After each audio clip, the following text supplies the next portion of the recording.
te il faut s'attendre à tout aussi pour le moment daal foofu laa mën a yem. waaw mais ministre yi des na ñaar yoo tuddagul. waaw soxna tuuti wala dikkal ma ñaari soxna illustrel ma ko ñu def njàngat wi laata ñu dem ci. des na Cheikh Diba ak Yankoba Diémé seen poste dafa stratégique. force armée waaw c'est des ministères de souveraineté force armée ñu tàmbaleeg docteur Yankoba Diémé mi ñu dénk force armée soxna en attendant soxna tuuti di dikk ci illustration bi noo ko gisee. Très stratégique le fait nga jël doomu terroiru Casamance def ko ministre forces armées. Casamance ñaari ministères yi nii dañoo ko war di jël. Casamance moo war di jël forces armées Casamance moo war di jël agriculture su ko Nord jëlul su ko waalo jëlul Saint-Louis jëlul. Casamance ñaari ministères yi nii dañ ko war di téye comme ni Fouta war a téye élevage. comme ni ko dëkk bassin arachidier di téye gerte gi ak Sonacos. noonu la nitu Casamance war a nekk ministre des forces armées. noonu la nitu Casamance war a nekk ku yor agriculture. je te donne un exemple. coow am na Casamance. ña ngay reyante. ña ngay xëccoo ci ay conviction am na ay entité ak ay groupuscule ak ay groupes yu nga xamante ni dañuy revendiquer dañoo am ci revendication bu nekk am ci benn feuille de route bu nekk. ba pare ñoom si seen revendication ñu légitime ci ñoom si seen revendication. état bi ni leen yéen seen revendication boobu noonu légitimul. maintenant pour éviter coow li da ngay def ni armée bi di def. de passage je salue la police sénégalaise la gendarmerie sénégalaise ak l'armée toute sa forme. bravo. Merci à vous. Vous êtes très très très très très patriote. amuñu seen fay ci li ngeen di def. ak taxawaay bi ngeen am ci réew mi yàlla na leen yàlla taxaw. la force muette. yaa Moussa bu Casamance di guerre ak Sénégal soo jëlee ay doomu Casamance ñu sol drapeau Sénégal ñan la ñuy jàkkaar lool ay doomi Casamance ñan ñuy jàkkaar lool seeni nijaay la ak seeni papa ak seeni rakk ak seeni mag. la ñuy jàkkaar lool. ki ñuy woowee rebelle sant Badji je donne un exemple ki sol drapeau Sénégal. sant Badji ngeen nekk ay doomu baay ngeen ne da ngeen di reyante. léegi nga jël ku fa dëkk ku nga xamante ni fu mu dëkk ci Casamance sorewul Nord si Nja. dëkk seeni biir nekk intellectuel. nga def ko ministre forces armées. c'est stratégique alors. trop stratégique. nga def ko ministre forces armées. yal na yàlla barkeel. ni ko kaay. yow sapeur pompier laa lay doyee. va régler le problème avec tes pairs. va leur dire de poser les armes. va leur dire de se calmer. va leur dire que qu'on est un seul peuple un but une foi. du nu reyante. donc le choix de Yankoba aux forces armées est un choix stratégique. on termine avec qui. kan moo ci des. bindoon naa ko de ku des encore.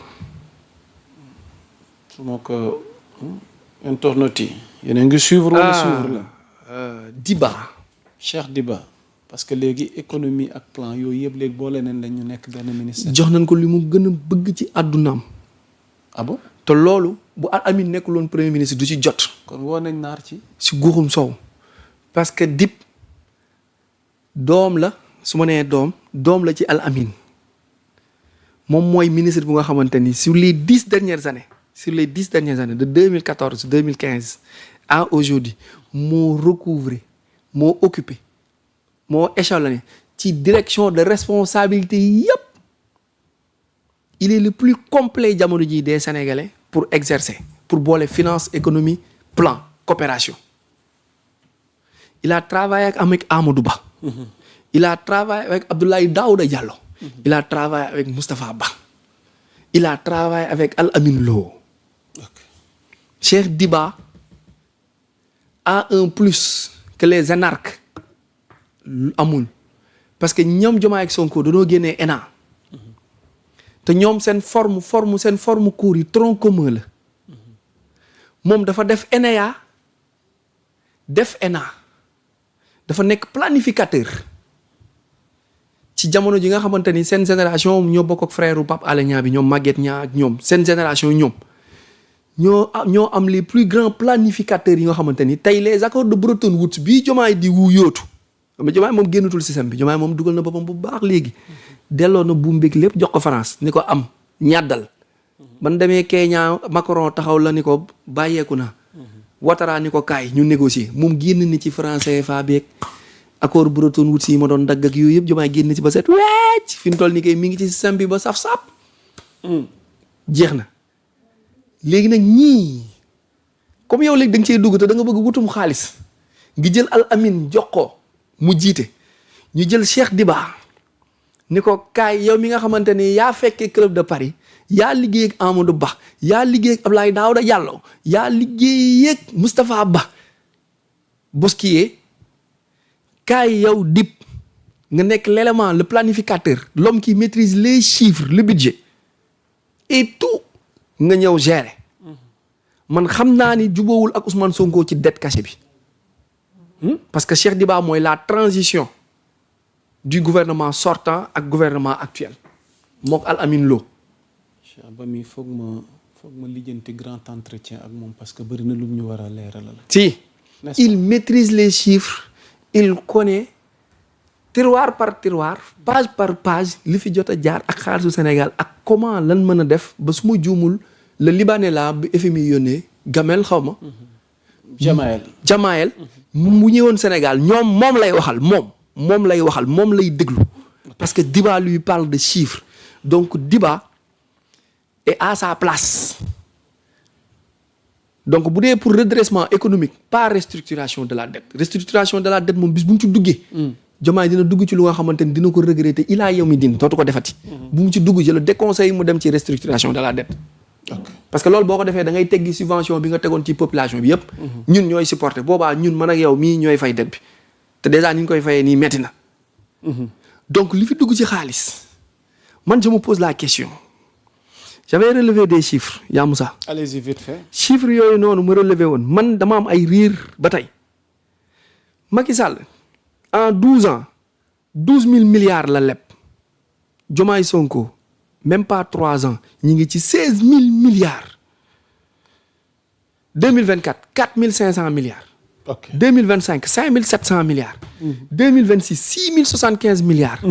le tout jox le plus de 16 000 milliards. te Diba musul d'accord ci dette cachée. Al Amin boo ko laajaatee génn na ci dette cachée. moo tax ma insisté woon sànq ci début bi ni le. réeroo amul réeroo amul lu tax moom mu ni tekk toog moo tax bu ko Cheikh Bara toogee fële dem taxaw wax loolu noonu mu wax noonu. dañ ko yónni moom. pour mu attaquer Diba mais Diba du wàccee boppam di ko tontu. dunu moroom ñoom ñaar. waaye bàyyi na ko ak yoon mu lijjanti ko. dana ko tontu parce que la mu wax dafa rëy. parce que kii. ñi mu àndal damagul wuy ji de daa daw. waaw moom fu mu daw ak fu mu mënti làqu Sénégal nga nekk réew mi la. comme da nga sañ a wax ak sos ak wax nit lu dul noonu. ak tooñ. loolu après loolu yow la ak justice beeg leneen. mais ki nga xamante ni ñi fi jot a jaar les 3 booy xool les 3 meilleurs ministres de l'économie du Sénégal ci 10 dernières années yëpp. moom moo nekkoon seen sous-directeur. gis fekke dégg xam te sénégalais yaa ngi lekk ñi ngi naan yokkal nañ fonctionnaire yëpp 100 000 francs ci seen salaire. xaalis am na ñu ni dette cachée Cheikh Diba d'accordul ci loolu mu taxaw maintenir def planification def budget def coopération def plan def finance ñu regrouper loolu lépp jox ko mu téye ko mu fekk club de Paris fekk plan Sénégal fekk vision Sénégal 2050 bi nekk transition entre gouvernement sortant ak gouvernement bi dem réconcilier Gamel les accords de Bretton Woods ak FMI fii quelque temps mu def ay levée de fonds dugal ay milliards ci réew mi. Diomaye génn na ci système bi anti système bi. noppi na ci dootu ci waxati. parce que il a un bilan il veut avoir un bilan. ok c'est important on va essayer de terminer cette émission ci page géopolitique bi doyaluñu nag vraiment bëggoon nañ gën a des ci actualité réew mi waaye waxtu wee ñuy bëgg a dab te dañuy bëgg a jeexal ak Arona allo Arona. balaa may jàll ci yenn question d'actualité ñeel géopolitique bi ma reeloo internet yi tuuti sa américain yi dañoo xoromu de. Zohran Mamdani moom mooy le maire de New York. Knicks équipe basket bi dafa war a finalu ji NBA. waaw. yaa ngi dégg. Pour la première fois depuis 1999 waa Knicks ñoom dañu war a disputer finale NBA yi ci diggante guddi gu 3 au 4 juin contre les Spurs de Wembanyama.